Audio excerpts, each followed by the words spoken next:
நீங்க 7 கோடி ரூபாய் கொடுத்து ஒரு மியூசிக் டைரக்டர் போட்டு அவன் பாட்டுக்கு கைதட்டல் விழாம எங்க பாட்டுக்கு விழுந்துட்டு இருக்கியா? 7 கோடி ரூபாய் கொடுத்தவன் பாட்டு கிட்டாவல, எங்க பாட்டை போட்டவொடனே கைதட்டல் வருது. ஏன் ஜோடி மஞ்ச குருவி நாடுன பாட்டு தான். சாஞ்சாடு நெஞ்ச தழுவின்னு மியூசிக் போட்டவன்ல உன் பாட்டு கிட்டாவலையா? எங்க பாட்டு போட்டவொடனே ஆளுக்கு கைதட்ட உச்சில் அடிக்கிறான், டான்ஸ் ஆடுறான். இப்ப நிறைய பாடுறாங்க.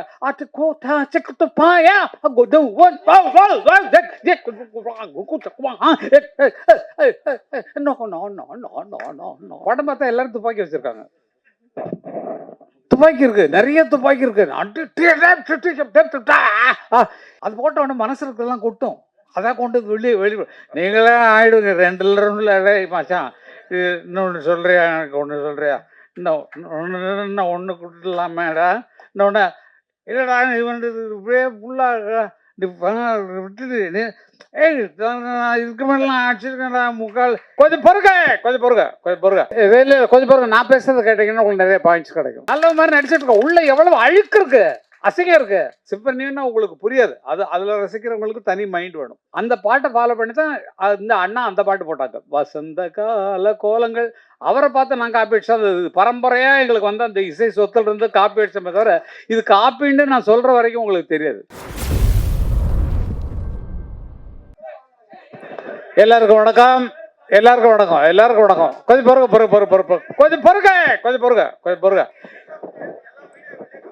இப்படி கொஞ்சம் பொறுங்க. நான் பேசுறது கேட்டீங்கன்னா உங்களுக்கு நிறைய பாயிண்ட்ஸ் கிடைக்கும். கொஞ்சம் பொறுமையா இருப்பாங்க சார். ஏன்னா நீங்க தான் வந்து இவங்க என்ன புகழ்ந்ததை பற்றி தான் பேச போறது. உங்களுக்கு இன்ட்ரெஸ்ட் சார், நீங்க அதை தனியா வச்சுங்க சார். உங்க மாநாட்டு விஷயங்கள்ல தனியா வச்சுங்க. இது வந்து மொத்தமா பார்க்க வந்திருக்காங்க, அவங்களுக்கு சந்தோஷப்படுற மாதிரி நம்ம இதை நடத்திட்டோம்னா நல்லா இருக்கும். ஓகே சார், நல்லா இருக்கும் சார். நீங்கள் ஒன்றும் கவலை, நீங்கள் விட்டுருங்க சார். சின்ன சின்ன குற்றங்கள் வரும், அதை அதை மன்னிக்கிறவன் தான் மனுஷன். புரிஞ்சுங்களா? இல்லை நான் சொல்கிறது என்னென்னா, குற்றங்கள் இல்லாமல் யாருமே எந்த மனுஷனுமே கிடையாது. வெளியில் நல்ல மாதிரி ஆக்ட் பண்ணுறோம், நம்ம நல்லவனான்னு யோசிச்சு பாருங்க. உள்ள இல்லை அது மாதிரி தான் நல்ல மாதிரி நடிச்சிட்டு இருக்கோம். உள்ள எவ்வளவு அழுக்கு இருக்கு, அசிங்கம் இருக்கு. அதெல்லாம் சொல்கிறோமா? வெளில நல்ல ஆள் அப்படி சைடில் இருக்க நல்லா இருக்கக்கூடாது அதெல்லாம் சொல்கிறதில்ல, பார்க்குறதில்ல. அது மாதிரி நினச்சிங்க. லைஃப்பை என்ஜாய் பண்ணுங்க சார். கோவத்தில் உங்கள் இதை வேஸ்ட் பண்ணிக்காதீங்க. என்ன மாதிரி இருக்கு. எனக்கு எதுவுமே விட்டாது. இன்றைக்கி மத்தியானம் அண்ணன்ட்டு பேசி பெங்களூரில் இருந்தார். இப்போ பெங்களூர் இருந்தோன்னு நான் சத்தம் போட்டுருந்தேன் அவர்கிட்ட வந்து. இன்றைக்கி ஒரு சின்ன எங்கள் வீட்டில் ஃபங்க்ஷன், அது வீட்டில் நீ போய் நடத்திடுறாரு. பூஜை ரூமெல்லாம் போய் எல்லாம் பண்ணியாச்சு. அண்ணன் பேசினோடனே நான் வந்து என்னை கச்சேரிக்கு விட்டு போயிடுவார். ஏன்னா காரணம் இந்த கால் கொஞ்சம் எனக்கு இதாக இருக்கிறதுனால உன்னை பார்த்தா எனக்கு டென்ஷன் ஆகுது. நீ வந்து கீழே நடந்துட்டு இருந்தேன்னா எனக்கு வந்து மேலே பாட முடியல, அதனால விசுவாரன்னு நான் அவர்கிட்ட போய் நின்று டான்ஸ் எல்லாம் ஆடி காட்டிட்டேன். இனிமேல் கச்சேரிக்கு நான் வந்தே ஆவேன். ஃபாரின் கச்சேரியில் நிறையா இருக்குது, சிம்பனிக்கெல்லாம் விட்டு போயிட்டாங்க எனக்கு உடம்பு சரியில்லைன்னு. அந்த மாதிரி சண்டையெல்லாம் போகும். ஆனால் இன்றைக்கி அண்ணன் சொன்னார், நீ பார்த்தா கச்சேரியில் வந்தால் பேசிட்டே இருப்படான்னு. இல்லைண்ணா, நம்ம 2 பேரும் பேசும்போது நான் பேசிக்கிறேன். என்ன மாதிரி பேசுறதுக்கு ஆள் கிடையாது அவர்கிட்ட. நல்லா போட்டு கலாட்டா பண்ணுறது இல்லை. அதான் சொன்னாங்களே, ஒரே ஒரு பெரிய தம்பி நான் இப்போ அண்ணனுக்குரிய தம்பி, ஒரே ஒரு தம்பின்னா நான் தான். அது எவ்வளோ பெரிய பெருமை பாருங்க. இதுக்கு மேலே கிரேடாக வேணுமா? நல்லது யோசிக்க. உலகம் புகழக்கூடிய ஒரு சிம்பனி எழுதி எல்லாம் வெளிநாட்டுக்காரெல்லாம் மூக்கில் வரல, ஐயோ அப்படி மொசாட் மாதிரி இருக்குது, இப்போ விதித்தவன் மாதிரி இருக்குது, அதே லிஸ்ட்டில் நீங்கள் வந்திருக்கீங்களேன்னு சொல்லி கேட்கும்போது எங்களுக்கெல்லாம் எவ்வளோ சந்தோஷம். உலக புகழ்பெற்ற சிம்பனின்னா உங்களுக்கு புரியாது. அதில் ரசிக்கிறவங்களுக்கு தனி மைண்ட் வேணும். அது மாதிரி நமக்கு போட்டோ அடிச்சா போடுச்சு. தன்னா தர நன்னா தன்னா நன்னா தேர நன்னா தன்னா நன்னா தன்னா இது நமக்கு புரியும். அந்த மீனை தெரிஞ்சு அந்த மியூசிக் ரசிச்சா தான் ரசிக்க முடியும். எதுக்குன்னா நீங்கள்லாம் தயாராகணும். கேட்டுக்கிட்டா நல்லா தூக்கம் வரும். அது என்னமோ எங்கேயோ கொண்டு போகும். அந்த மாதிரி ஒரு மியூசிக்கில் உலக புகழ் பெறணும், நம்மளுடைய பேர் வந்து உலகத்தில் பேர் பெறணுன்ட்டு இப்போ எல்லா நாட்டிலையும் அவருடைய சிம்பனி அரேஞ்ச் பண்ணிருக்காங்க. ஜெர்மனில், டெல்லியில் வந்து நடக்க போகுது. இங்கே வந்து ஜூன் 2 பண்ண போகிறாங்க. அப்படிப்பட்ட அண்ணனும் நானும் ஒரே வயிற்றில், அம்மா வயிற்றில் பிறந்திருக்கோங்கிறதே பெரிய பெரிய பாக்கியம். வந்தால் இதுக்கு மேலே பட்டம் தேவையில்லை சார். எல்லாம் அவர் கொடுத்தது தான், அண்ணன் கொடுத்தது தான். ஃபஸ்ட்டு ஓப்பனிங்கில் ஒரு செக்கை கொடுத்து கோழி கூதுன்னு ஒரு படம் நீ வந்து டைரக்ட் பண்ணு அப்படின்னு சொன்னாங்க. நான் யார்ட்டையும் அசிஸ்டண்ட்டாகவே இல்லை. படங்கள் பார்த்துருக்கோம், ரீரெக்கார்டிங் போகும்போது அது எப்படி எடுக்கிறாங்க, அது எங்கே க்ளோஸ்அப் போடுறாங்க, எங்கே ட்ராலி போடுறாங்க, எங்கே வந்து க்ரெயினில் போகுது, எல்லாத்தையும் நோட் பண்ணியாச்சு. இது மட்டும்தான் காப்பி அடிச்சனே தவிர யார்கிட்டையும் வேலை செய்யவே இல்லை. எப்படி எடுக்க போகிறாங்கன்னா கதை சொல்லிடுறாங்க. எங்கள் அண்ணன் பாஸ்கருக்கு கதை சொல்கிறாருன்னு, கதை என்ன வரல நான் யோசிச்சுட்டு இருக்கேண்ணா அப்படி சொல்லி பேசி இப்படித்தான் கலட்டாக போகும். அந்த படத்துடைய தீம் பார்த்தீங்கன்னா, ஒரு பழைய படத்துடைய தீம். அத வச்சு தான் டெவலப் பண்ணோம். அதெல்லாம் சொல்லக்கூடாது. ரகசியம்லாம் சொல்ல என்ன புத்திசாலித்தனமா படம் எடுத்திருக்கப்பா! அப்பா! கோழி கூது அப்படி அந்த மாரி. கரகாட்டக்காரன் சூப்பர். நீங்க பார்த்து தில்லண்ணா மோகன் தான் கரகாட்டக்காரன். அவங்க 2 பேரும் டான்ஸர் வச்சாங்க. நான் ஒரு நாதஸ்வரமும், ஒரு நாட்டியக்காரியும் வச்சாங்க. நான் 2 பேரும் நாதஸ்வரம் நாட்டிய ஃபோக் டான்ஸில் உள்ளவங்க அப்படின்னு சொல்லி தான் அந்த படத்தை எடுத்தோம்.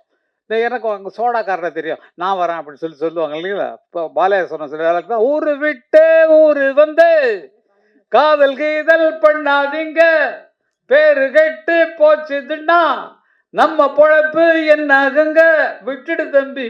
இது அவங்க போட்ட வேண்டிய பாட்டை நாங்கள் போட்டோம். பாலையா கூட போனல சிவாஜி கூட, என்னப்பா ஏப்பா எங்கப்பா வந்திருக்க நீ, அந்த இடத்துல அவர் பாடிருக்க வேண்டிய பாட்டு அந்த இடத்துல பாட்டு வச்சிட்டோம். அது மாதிரி முன்னோர்கள் நமக்கு பெரியவங்களா இருக்கிறனால அவங்கள ஃபாலோ பண்ணாலே நமக்கு நல்ல பேர் வரும். இவங்க அமைப்பு ரொம்ப அருமையான, உங்களோட ஐடியாலாம் கேட்டபோது நல்ல அமைப்பாக இருக்குது. ஆனால் எனக்கு என்ன தெளிவு வரல, எனக்கு மைண்டில் எனக்கு தெளிவு வரல. ஓஹோ, இவங்கள்ட்ட சேர்ந்தோம்னா நமக்கு ஆஃப் டிக்கெட்டில் நமக்கு படம் கிடைக்குது, நம்ம டிக்கெட்டில் பாதி தான், ஐயோ பரவாயில்லையே அப்படின்னு சொல்லி நினைக்கணுமா? இல்லை கஷ்டப்படுற இது அருமையான பாயிண்ட்டை சொன்னார் உதயகுமார் சார். நடிகர் நம்ம டைரக்டர் யூனியனில் தலைவர், இவர் செக்ரட்டரி பேரரசு. முதல்ல தயாராக இருக்கக்கூடிய டைரக்டர்ஸு புதுசாக கற்றுக்கிறவங்கள கொண்டு வந்து விடாமல், தயாரிப்பில் இருந்து அவன் உயிரை வச்சுக்கிட்டு ஒரு கதையை வச்சுட்டு உட்காந்துருக்க, யாராவது ப்ரொடியூசர் கிடைக்க மாட்டேன்னா, எனக்கு கிடைச்சா நல்லா இருக்குமே அப்படின்னு சொல்லி உட்காந்துருக்காங்க. எல்லாரும் யூனியனில் உட்காந்துருக்காங்க. அந்த மாதிரி ஆட்கள் நீங்கள் சொல்லுங்கள் சார், நாங்கள் அதை போடுறோம் சார் அப்படின்னு இவங்கள்ட்ட கேட்டிங்கன்னா சொல்லுவாங்க. நீங்கள் அதை எடுத்து பண்ணீங்கன்னா உங்கள் படம் சக்ஸஸோ சக்ஸஸ், வேற அதுக்கு மேலே வழியே கிடையாது. நான் நிஜமாக என்ன நினச்சேன்னா, மாநாடுன்னு போட்டிருக்காங்க, இவர் வேற நல்லா பேசிட்டு இருக்காரு, கேன்வாஸ் பண்ணுறது. ஸோ இன்னும் எவ்வளோ டிக்கெட்? 200 ரூபாயா? 200 ருபீஸா மெம்பர்ஷிப்லாம் போடுறாங்க. ஒருவேளை இவர் நம்மளெல்லாம் வச்சு ஒரு அரசியல் கட்சி ஆரம்பிக்கிறாரோ, அது அந்த மாதிரி திரட்டுறாரா அப்படிங்கிற மாதிரி எனக்கு மனசில் போணுச்சு. அதுதான் பேரண்ட்ஸில் கேட்டுட்டு இருந்தேன். என்னம்மா நானா 2 பேரும் அந்த குழப்பத்தில் தான் இருந்தோம். ஆனால் இது ஒரு நல்ல அமைப்பில் அமைஞ்சா ரொம்ப நல்லாயிருக்கும். அப்புறம் நான் ஒரு சின்ன விஷயமா தான் சொல்லணும். எல்லாம் என்னை பாராட்டி போல்டு தள்ளிட்டாங்க. பொன்மான தேடி நானும் பூவோட வந்தேன், நான் வந்த நேராண்ட மானங்கு இல்லை, அந்த மான் போன மாயம் என்ன ஏன் ராசாத்தின்ற பாட்டு போட்டோம். இது கலைமணி ரைட்டர் ஃபஸ்ட்டு டைரக்ட் பண்ணுற படம் எங்கள் ஊர் ராசாத்திங்கிற படம். நான் மியூசிக்கு. அவர் சொன்னது என்னன்னா, இந்த இடத்துல காதலனும் காதலையும் பிரிஞ்சிருக்கிறாங்க, இந்த பாட்டுக்கு பாட்டு எடுத்து பாட்டுல அந்த மாதிரி நல்லா இருக்கும். பாட்டுக்கு பாட்டு எடுத்துன்னு இந்த பாட்டை சரியாக கவனிக்க. பாட்டுக்கு பாட்டு எடுத்தான் தன்னானா எதுனா பாட்டுக்கு பாட்டு எடுத்து மற்றெல்லாம் கட் பண்ணிட்டான், ஆரம்பத்தை பிடிச்சிட்டான். தான் பாட்டுக்கு பாட்டு எடுத்து வந்துச்சுன்னா நான் பாடுவதை கேட்டாயோ, அதெல்லாம் கட் பண்ணிட்டு லாஸ்ட்டை தூக்கி போட்டான். எங்க ஒரு ராத்திரத்தில் நீங்கள் கேட்குறப்பட்டது. அது மாதிரி எது ஆதாரம் இல்லாமல் நம்மளால் ஒன்றும் பண்ண முடியாது. இன்னொரு பாட்டு அருமையாக சொன்னீங்க, நீலவான ஓடையில் நீந்துகின்ற வெண்ணிலா. இது பாலாஜிட்ட நான் மியூசிக் பண்ணுறதுக்கு அவ்வளவு, ஏன்னா ஒரு டப்பிங் படம் வாங்கிட்டாங்க, ஆல்ரெடி சாங்ஸோட சேர்த்து வாங்கிட்டாங்க. வேற ஒரு மியூசிக் டைரக்டர் பண்ண தெலுங்கு படம் பிரேமாபிஷேகம்னு ஒரு படம், தெலுங்கு படத்தை அப்படியே ரைட்ஸ் வாங்கிட்டாங்க. அந்த சாங்ஸை மட்டும் நீங்கள் வாய்ஸ் மிக்ஸ் பண்ணி கொடுத்தா போகிறோன்னு தான் கூப்பிட்டாங்க. ஆனால் அவருக்கு நீங்கள் அப்படி என்ன இறக்கிடாதீங்க, டப்பிங் படத்து மியூசிக் டைரக்டர் மாதிரி. நீங்கள் எவ்வளோ தான் சொல்லுங்கள், ஒரு பாட்டுக்கு 100 பாட்டு நான் போட்டு காட்டுறேன், என்னோடய டியூன்ஸ்லாம் கேளுங்க சொல்லிட்டு அப்படி போட்டது. இது ஒன்றும் பெரிய விஷயமே இல்லை. நீலவான ஓடையில் என்ன பாட்டுன்னு சொன்னால், வசந்த கால கோலங்கள் வானில் விழுந்த கோடுகள் கலைந்திடும் கனவுகள் கண்ணீர் சிந்தும் நினைவுகள் நீலவான ஓடையில் நீ. இந்த 2 பாட்டுக்கு மூலம் எது தெரியுங்களா? என் சிந்தை நோயும் தீருமா. உங்களுக்கு கேட்டிருப்பீங்க இந்த பாட்டை. இது அந்த காலத்தில் வந்த பாட்டு. அந்த பாட்டை ஃபாலோ பண்ணி தான் இந்த அண்ணா அந்த பாட்டு போட்டாங்க, வசந்த கால கோலங்கள். அவரை பார்த்து நான் காப்பி அடிச்சா, அது பரம்பரையாக எங்களுக்கு அந்த இசை சொத்துல இருந்து காப்பி அடிச்சமே தவிர, இது காப்பின்னு நான் சொல்கிற வரைக்கும் உங்களுக்கு தெரியாது. காப்பின்னு நான் அவங்கள ஃபாலோ பண்ணுறது தான். ஒரு ஆள் மாதிரி நடிக்கிறோன்னு சொன்னால், இப்போ பாரதி ராஜான மாதிரி நான் ட்ரெஸ் பண்ணிருக்கேன் பாருங்க.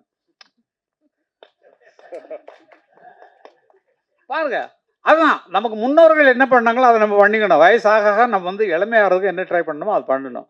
மியூசிக் பண்ணுறது ஒன்றும் பெரிய விஷயம் கிடையாது. படத்தில் காப்பி அடிச்சதை சொல்லிட்டேன், கரகாட்டக்காரன் எப்படி எடுத்தோன்னு. பாட்டுகள்லேயே அதே மாதிரி தான். எது தேவையில்லை சார். புதுசாக நம்ம வந்து உருவாக்குறதுக்கு ஆல்ரெடி இருக்கிறதவே நம்ம புதுப்பிச்சு இந்த காலத்துக்கு தகுந்த மாதிரி புதுப்பிச்சோம்னாலே போதும். மறுபடியும் அது மறுபடியும் என்ன இப்போ நிறைய பாடுறாங்க.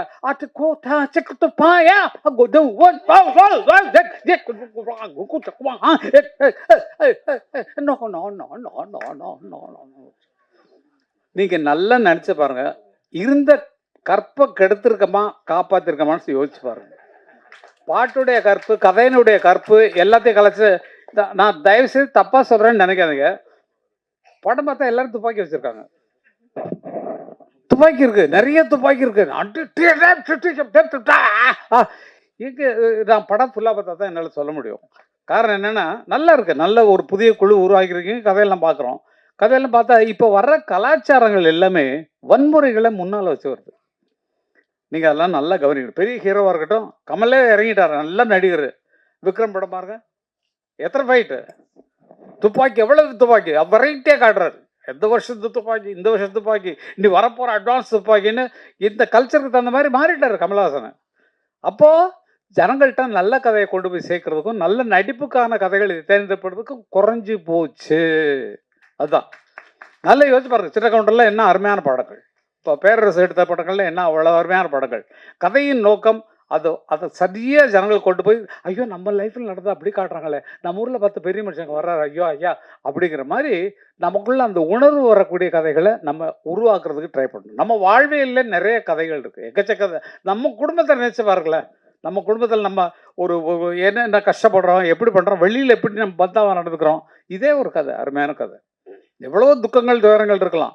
அது மாதிரி கதைகளை தேர்ந்தெடுப்பதில் இவங்களுக்கு ஒரு அறிவுரை மாதிரி தான் நான் சொல்கிறேன். அது என்னென்னா, நிறைய பேர் வச்சுட்டு தவிச்சிட்டு இருக்கிறாங்க. எங்களுக்கு ப்ரொடியூசர் கிடைப்பாங்களான்னு தவம் இருக்கிறாங்க. அப்படிப்பட்டவர்களே நீங்கள் கண்டிப்பாக நீங்கள் சேர வேண்டியது. இப்போ நீங்கள் வந்து டைரக்ட் பண்ணிருக்கீங்க, நீங்கள் இந்த டைரக்டர்ஸ் யூனியனில் மெம்பர் ஆனீங்களா? நான் கில்ட் இருக்கு சார். இல்லை இல்லை சொல்லுங்க. இதில் சார் வெங்கடையில் இல்லை சாரோட கண்டிஷன் போட்டுட்டாரு. இல்லை இல்லை டெஃபினட்டாக மியூசிக் டைரக்டராக இருந்தால் எங்கள் மியூசிக் யூனியனில் இருக்கணும். ஒரு பாயா ஒர்க் பண்ணுற பாயாக இருந்தால் கூட அதில் யூனியனில் சேரணும். யூனியன் பாயை கரெக்டாக பிரித்து அருமையாக வச்சுருக்காங்க. டைரக்டர்ஸ் யூனியனில் இருந்தால் தான் டைரக்ட் பண்ண முடியும். இல்லாட்டா வந்து ஷூட்டிங் பேக்கப் பண்ண நிறுத்து யாரை கட்டியாக எடுத்துக்கிட்டு அப்படின்னு சொல்லி இப்போ பேசுகிற ஆட்களுக்கெல்லாம் பயங்கர பார்க்குறதுக்கு சாஃப்டாக இருக்காங்க சார். அவங்க பட்ட பிடிச்சாங்கன்னா அவ்வளோதான். அந்த மாதிரி ஆட்கள். அதே மாதிரி என்ன ரூல் இருக்கோ அதை நம்ம ஃபாலோ பண்ணால் நல்லாயிருக்கும். என்னுடைய வேண்டுதல் என்னென்னா, இவ்வளோ பெரிய ஐடியாவோடு நீங்கள் பண்ணிட்டு இருக்கிறீங்க, நல்ல கதைகளை வச்சுட்டு எனக்கு ஒரு சான்ஸ் கிடைக்காதா, கிடைச்சா பிச்சிலாயா அப்படின்னு சொல்லி நினைக்கக்கூடியவர்கள் நிறைய பேர் இருக்காங்க. அவங்கள யூஸ் பண்ணி நீங்கள் படத்தை ஆரம்பிங்க, அதில் காசு சேர்த்துக்குங்க. அதுக்கப்புறம் நீங்கள் வெளியே, ஏன்னா உங்கள் பாட்டே வந்தது, விட்பா விடமாட்டோம்னு இருந்தது ஃபர்ஸ்ட் வேர்டு. இது வேற எவனா சொன்னால் உங்களுக்கு எப்படி இருக்கும்? உங்களை பார்த்து விட்பா விடமாட்டோம் என்ன இப்படி? அப்போது அந்த மாதிரி வார்த்தைகள் நான் ஃப்ராங்காக பேசுகிறேன். ஏன்னா வந்து அரைச்சொல்னு நம்ம சொல்லுவோம், இது மாற்றிக்கிறதுக்கு ஒன்றும் ப்ராப்ளம் இல்லை. விடமாட்டோம்னா மற்றவன், ஏன்னா தியேட்டர் கிடைக்கிறது கஷ்டம், ரிலீஸ் பண்ண விட மாட்டேங்கிறாங்க. இடம் கேப்பு கிடைச்சா வந்தால் ஒரு வாரம் ஃப்ரீயாக இருக்குது, அதில் வேணால் போட்டுக்கோ அப்படின்னு சொன்னால் அந்த படம் எங்கே வெற்றி பெறாது. அதனால் அப்படி சொல்கிறதுக்கெல்லாம் ஆட்கள் நிறையா இருக்கிறாங்க. பாசிட்டிவ் திங்காக இருக்கணும், டோட்டலாக வந்து நெகட்டிவ் திங்கை பண்ணக்கூடாது. அது மாதிரி அதே மாதிரி வன்முறைகளை தூக்கி கொண்டு வந்து கதையாக்குவது குறையணும். நம்ம வாழ்வியலை சொல்லக்கூடிய கதைகளாக எடுத்திங்கன்னா ரொம்ப நல்லா இருக்கும்னு நினைக்கிறேன். இசைக்கு முக்கியத்துவம் கொடுத்தீங்கன்னா உங்களுக்கெல்லாம் ஃப்ரீயாக வந்து இளையராஜாவை பண்ணி வைக்கிட்டு என்னுடைய பொறுப்பு. நிச்சயமாக சார், நல்ல கதையை கொண்டு வாங்க, அருமையான கதையை கொண்டு வாங்க. அவர் காசு வாங்கவில்லை, அண்ணா இது ரிலீவ் கார்டு பண்ணி கொடுத்துருந்தேன், ஒரு சாங் தான் பண்ணி கொடுத்துருந்தேன் சொல்லி நான் வந்து என்னால் பண்ண முடியும். அதுக்கு தான் சொல்கிறேன். ஏன்னா வந்து அதுக்கான கதைகள் அவர் இல்லை கேளுங்க, அவர் கதையை கட்டுறோன்னா இதுக்கெல்லாம் நமக்கு நீங்கள் வேறு யாராவது பண்ணீங்கன்னு சொன்னால் அவர் அப்படிப்பட்ட ஆள். கதையை கேட்டார்னா அவருக்கு பிடிக்கணும் மனசில், நல்லா இருக்க இது எடுத்துருவீங்களா, நீங்கள் யார்கிட்ட அசிஸ்டண்ட்டாக ஒர்க் பண்ணீங்க, இதெல்லாம் கேட்பார்.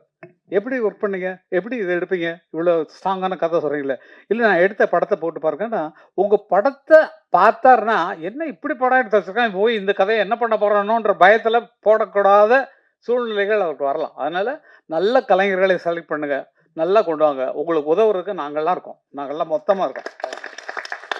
நானும் சரி, நீங்கள் எந்த டைரக்டர் வேணாலும் போடுங்க, நானும் நாங்கள் 3 பேருமே கவிஞர்கள், பாடலாசிரியர்கள். உங்களுக்கு ஃப்ரீயாக பாட்டு எழுதி தர்றோம். நீங்கள் யாரை வேணாலும் மியூசிக் போடுங்க. இப்போ நீங்கள் போட்ட பாட்டவே நான் மியூசிக் டைரக்டருங்கிற முறையில் சொல்கிறேன். அது உங்களுக்கு தெரியறதுக்கு சான்ஸ் இல்லை, எனக்கு தெரிஞ்சது சொல்கிறேன். 2, 3 இடத்துல வந்து அந்த ஃபிமேல் வாய்ஸ் டோனை வந்து ஒரு செமிட்டோன்னா அந்த சுதி இருந்துச்சுன்னா பாட்டுருக்காங்க. அதை நோட் பண்ணி அந்த இடத்துல பிச்சை ஏற்றணும் கொஞ்சம். அந்த மாதிரி சில வேலைகள்லாம் இருக்கும் உங்கள் சாங்கில். அது மாதிரி ஆடியோவில் சொல்கிறேன். எங்களுக்கு அந்த புத்தி தான், என்ன இப்படி பண்ணிருக்காங்க அப்படிங்கிற மாதிரி வரும். மற்றவங்களுக்கு தெரியறது சான்ஸே கிடையாது. மியூசிக் தெரிஞ்சவங்க மற்றவங்களாம் தெரிஞ்சாங்கன்னா இது மாதிரி அட்வைஸ் பண்ணுவாங்க. எதுக்கு நான் அட்வைஸ் பண்ணுறேன்னா, மறுபடியும் வந்து உங்களை நான் பார்த்துட்டு இதெல்லாம் சொல்ல போகிறதில்ல. இது ஒன்று தான் எனக்கு சந்தர்ப்பம் கிடச்சிருக்கு. இதில் தான் என்னுடைய ஆதங்கத்தெல்லாம் கொட்டி ஆகணும். அதனால் நீங்கள் அடுத்து பண்ண போகிறதுல இன்னும் தெளிவாக பண்ணுங்கள். கொஞ்சம் நல்ல மியூசிக் தெரிஞ்சவங்களாம் போடுங்க. நாங்கள்லாம் இருக்கோம் ஃப்ரீயாக பண்ணி தர்றதுக்கு. நிஜமா ஆமா, இந்த மாதிரி ஆட்கள் நிஜமா கண்டிப்பாக நான் பண்ணுவேன். அவர் மியூசிக் பண்ணுறவர் தான். பேரரசு பாட்டு சொன்னாலும் டியூனில் தான் சொல்லுவார். நீங்கள் அவர் படத்தில் வர்ற பாட்டெல்லாம் கேட்டீங்கன்னா அவர் சொன்ன டியூனில் தான் அவர் பாட்டெல்லாம் வந்திருக்கும். அந்த மாதிரி நான் கேட்டேன், உங்கள் படத்துக்கு நான் ஏதாவது பாட்டு எழுதிருக்கேன். இல்லை, நான் விட மாட்டேங்க, நான் தான் எழுதிருக்கேன் பாட்டு அப்படின்றது. உங்களை மாதிரி தான் அப்படின்னாரு.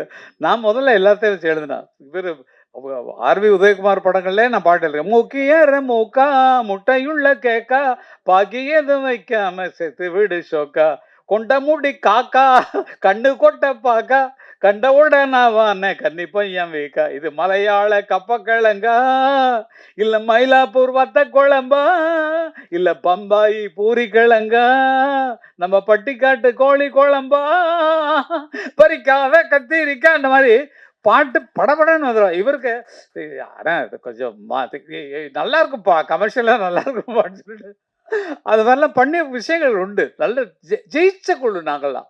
மற்றவங்களை வழிவிட்டு உட்காந்துருக்கோம். இப்போ எழுதுனா ஃபுல் சாங்கும் நாங்கள் தான் எழுதிட்டு தெரியணும். அதனால் மற்றவங்க புதுசாக வரவங்க என் பையன்கிட்ட நான் சொல்கிறேன், டே நீ உங்கள் அப்பங்கிறதுக்காக ஒரு பாட்டு மட்டும் என்னை வச்சுக்க, மற்றவங்க உனக்கு யார் பிடிக்கிறாங்களோ அவங்களுக்கு பாட்டு. இப்போ அவங்க படத்தில் கோட்டில் ஒரு பாட்டு என்ன, ஸ்விங்கி, சச்சு, வச்சு அதை அந்த மாதிரி மூக்க ராக்கு ராமாயிங்கிற மாதிரி வெஸ்டர்னில் போட்டான். அவ்வளோதான். அதை போட்டு அதுக்கு எழுத சொல்லி இங்கிலீஷ் வேர்டெல்லாம் போட்டு நமக்கு தெரியாத வேர்டெல்லாம் உள்ளே பூத்தி பாட்டு பண்ணோம். அதனால் எந்த சூழ்நிலைக்கும் ஒத்து போகிற ஆட்கள் உங்களுக்கு பக்கபலமாக எப்போதும் வந்திருக்காங்க, உங்கள் கூடவே இருக்கிறாங்க. எந்த நேரமே இவங்களை அழைக்கலாம். ஒரு கதை ரெடி பண்ணிங்கன்னா இந்த மாதிரி ஆளுக்கு கதை ரெடி பண்ணிருக்கோம், அந்த கதையை கேட்டு ஏதாவது சேஞ்சஸ் இருந்தால் சொல்லுங்கன்னா அதுக்கு கூட நாங்கள் ரெடி. ஏன்னா சினிமா உலகத்தில் இருக்கோம், சினிமா வேலையை தவிர வேறு எந்த வேலையும் கிடையாது. நாங்கள் சம்பாதிச்சதுக்கு நிறைய ஒரு எஸ்டேட்டு வாங்கி நிறைய வீடுகள் கட்டி வாடகை விட்டு பேசாமல் உட்காந்துருக்கலாம். அதெல்லாம் வரல. இளையராஜா இருக்கிற சொத்துக்கு மேலேயா அவ்வளோ இருக்கு. ஆனால் அவர் வேற பக்க சிந்தனையே கிடையாது. உட்கார்றதெல்லாம் மியூசிக் எழுதுதான், அவ்வளோதான். வேற சதா சர்வகாலமாக அதே சிந்தனையிலே உட்கார்ந்துக்கூடியவர் நான் பார்த்த வரைக்கும் நான் கொடுத்து வச்சேன் எங்கள் அண்ணா இளையராஜா தான். வேற யாரும் கிடையாது. மற்றவங்களுக்கு வேற இருக்கு. இப்போ என்னெல்லாம் விட்டிங்கன்னா இப்போ நைட்டு அவங்க கூட பார்ட்டிக்கு போயிட்டு அப்படியே போயிட்டு வரணும். பார்ட்டினா நான் வந்து சாப்பிட்றதில்ல, அது உண்மையிலே ரெக்கார்ட் பண்ணிக்கிறேன். அவங்கள மாதிரி நான் சாப்பிட்றதில்ல. இல்லை, அவங்க சாப்பிட்டுட்டு சாப்பிடுவாங்க, நான் சாப்பிடுவேன், அவ்வளோதான். அது மாதிரி இல்லை, எல்லாருமே இவங்களை பண்ணிட்டு சொல்ல சினிமாவில் எல்லாம் அது ஒரு ரிலாக்ஸு. ஃப்ரெண்ட்ஸோட சேர்ந்தமா ஜாலியாக இருந்தோமா அது போட்ட உடனே மனசு இருக்கிறதெல்லாம் கொட்டும். அதான் கொண்டு வெளியே நீங்களே ஆயிடுங்க. 2 மாச்சான் இன்னொன்று சொல்கிறியா, எனக்கு ஒன்று சொல்கிறியா, இன்னும் ஒன்று கொடுத்துடலாமேடா, இன்னொன்று இல்லைடா இவன் இப்படியே ஃபுல்லாக விட்டுட்டு இதுக்கு மேலாம் அடிச்சிருக்கேன்டா முக்கால் சுமாரா நான் இருக்கிற கஷ்டத்துக்கு சொல்லிடுறாரு. அதுக்கு அழாதுடா இன்னைக்கு பிற அழுத சொல்லி ஆறுதல் சொல்கிற மாதிரி ஆயிடுவோம் நம்ம. அது கூட ஒத்து போகணும். நல்லவைகளை நினைங்கள், நல்லதே நடக்கும். நீங்கள் எடுத்திருக்க முயற்சி ரொம்ப அருமையான முயற்சி. அந்த வெற்றி பெற எங்கள் அத்தனை பேர் சார், எங்கள் பின்னால் இருக்கக்கூடிய அத்தனை படைகளும் உங்களுக்கு உதவ தயாராக இருக்கிறோம் என்று சொல்லிக்கொண்டு உங்களிடமிருந்து விடைபெறுகிறேன். நான் போக வேண்டியது 2 மணி நேரம் ட்ராவல். அவர் உதயகுமார் அவர்களும் பக்கத்தில் தான். பக்கத்தில் நாங்கள் மகாபலிபுரம் பக்கத்தில் இருக்கோம். எங்கள் வீடு ஊர் வேண்டாம், ஊர் விட்டு ஊர் வந்து ஓடி போன்ற மாதிரி ஓடி போய்ட்டோம் நாங்கள். இந்த சிட்டிக்குள்ளே இருக்க வேண்டான்ட்டு. அது ஒரு சந்தோஷம். அதனால நீங்களும் தனியாக இருக்காதீங்க, குடும்பத்தோடு இருக்கு. Copyright correct sir. ஏன்னா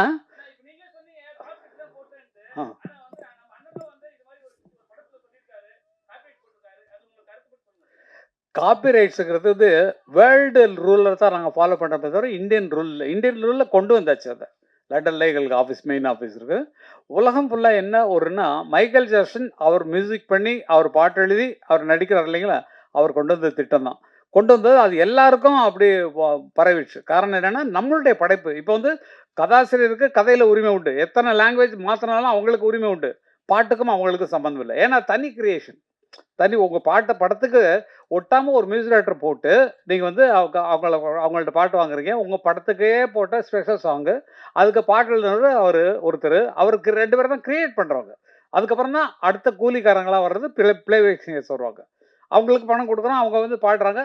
முதல்ல இருந்த எங்களுக்கு சரஸ்வதி ஸ்டோர்ஸில் உள்ள கான்ட்ராக்ட் இருந்தோம். எங்களுக்கு தெரியாது. அவங்க வந்து பூஜை அன்னைக்கு வந்து ஒரு 10,000 ரூபா அட்வான்ஸ் கொடுப்பாங்க. இன்னைக்கு வரைக்கும் தெரியாது. எங்கள் அன்னக்கிளி படம் அவ்வளவு சேல் ஆகிருக்கு, பத்திரகாளியெல்லாம் அவ்வளவு சேல் ஆகிருக்கு. அந்த ரெக்கார்டுக்கு ஒரு பைசா எங்களுக்கு வரல. அதுக்கப்புறம் தான் அண்ணா என்ன பண்ணாங்கன்னா, ஃபஸ்ட்டு கான்ட்ராக்ட் போடும்போது மியூசிக் கான்ட்ராக்டை அவர் வாங்கிடுவார். தட் இஸ் பணத்தை எவ்வளோ நாள் கம்மி பண்ணிக்கோ, எனக்கு இந்த மியூசிக் ரைட்ஸ் எங்கிட்ட தான் இருக்கும் லைஃப் லாங். ஏன்னா எங்கள் அண்ணனோட லைப்ரரியில் அது வந்துடும். என்னோடய பாட்டுகள் எல்லாமே அது வந்துடும். அப்போது ஒரு தடவை கச்சேரியில் நான் சொல்லி திட்டினதுக்கப்புறம் தான் கச்சேரி ஆட்களை ஃப்ரீயாக பாட சொன்னார். பாலுவை திட்டினேன் இல்லையா, அதுக்கு நான் சத்தம் போட்டேன். அவர் உனக்கு தேவையா நான் ஆய்வுன்னு கத்தினேன். அதில் வந்து கொஞ்சம் சண்டையெல்லாம் வந்துச்சு. அதுக்கப்புறம் ஸ்டேஜில் பாடுறவங்களுக்கு ஒன்றும் கிடையாது, நீங்கள் ராயல்ட்டி கட்ட தேவையில்லை. அதை எடுத்து யூஸ் நீங்கள் 7 கோடி ரூபா கொடுத்து ஒரு மியூசிக் ரைட்டரை போட்டு அவன் பாட்டுக்கு கைகட்டல் விழாமல் எங்கள் பாட்டுக்கு விழுந்துட்டு இருக்கியா? நீ பொட்டு வச்ச தங்க கோடம் ஊருக்கு நீ மகுடம் போட்டோம். அந்த பாட்டை போட்டு நீங்கள் ஆண்டிங்கன்னு அர்த்தம். சொர்க்கமே என்றாலும் அது நம்மூரை போல வருமா? 7 கோடி ரூபா கொடுத்தவன் பாட்டு கிட்டாவில் எங்கள் பாட்டை போட்டவொடனே கைதட்டல் வருது. ஏன் ஜோடி மஞ்சக்குருவி நாடுன பாட்டு தான். சாஞ்சாடு நெஞ்ச தழுவின்னு மியூசிக் போட்டவன்ல ஓன் பாட்டு கிட்டாவில்லையா? எங்கள் பாட்டு போட்டவொடனே ஆளுக்கு கைதட்டான், உச்சிட்டு அடிக்கிறான், டான்ஸ் ஆடுறான். அப்போ அதுக்கு கூலி எங்களுக்கு வரணும் இல்லை? எங்கள் பேர் போடாமல் தானே எங்கள் மியூசிக் டைரக்டருக்கு பணம் கொடுத்து அவ்வளோ கொடுத்து அவங்கள்ட்ட வாங்க முடியாது தானே எங்கள் பாட்டை போடுறீங்க.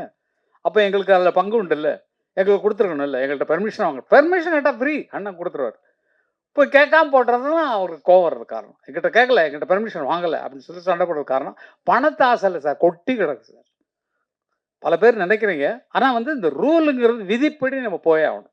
விதி எவ்வளோ உருவாக்குனானோ, இப்போ இவங்க கதையை வந்து வேறு லாங்குவேஜில் போட்டாங்கன்னா இவங்க எவ்வளோ வேணாலும் கிளைம் பண்ணலாம்.